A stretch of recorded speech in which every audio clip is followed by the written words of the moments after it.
Friends नमस्कार जय जगन्नाथ ओ triple तरफ आसला बहुत बड़ खुशी खबर देखो पुणी थे बाहर ओ त्रिपल तरफ RI amino ICDS VAW ARI statistical field survey पुणी थे आउ थे आवेदन जानते आप पूर्व किसी दिन पूर्व आप एग्जाम जाइए तो गत वर्ष बाहर किसी दिन पूर्व यार एग्जाम सरी तो पुणी थे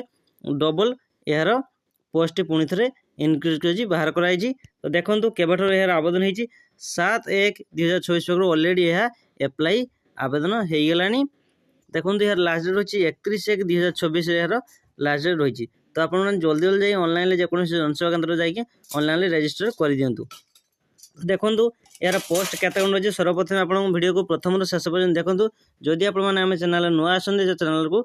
सब्सक्राइब लाइक कमेंट और शेयर कर दिंतु तो आसतु आपको संपूर्ण अपडेट वीडियो माध्यम जनइबा वीडियो को प्रथम शेष पर्यटन देखी नियंतु तो देखो पुणी थे ओ त्रिपल तरफ आसला RI ARI amino ICDS supervisor तो देखो ये केते कौन पोस्ट रही देखो आरआई पोस्ट रही 165 पोस्ट रही ICDS सुपरवाइजर रही 266 post village agricultural worker VAW तापर रही 520 एवं जूनियर असिस्टेंट रही 1237 ARI रही मात्र 422 पोस्ट रही एवं अमीनो रही 378 स्टैटिस्टिकल फील्ड सर्वे रही 242 तो देखो वही एज समय सीमा मतलब देती कौन समय सीमा देती आरआई रही 20 वर्ष रु 42 वर्ष ICDS रही 21 वर्ष रु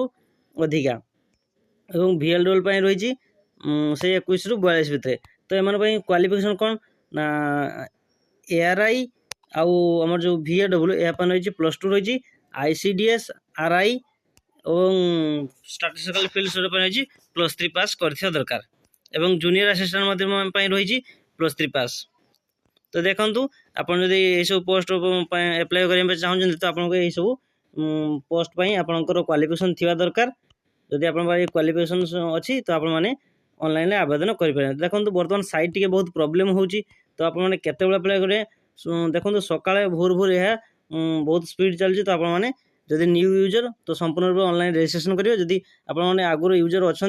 तो रजिस्ट्रेशन करी लॉगिन कर आपने ऑनलाइन आवेदन करेंगे देखो जदि आप वीडियो भल लगता है वीडियो को लाइक कमेंट शेयर और सब्सक्राइब कर दियंतु।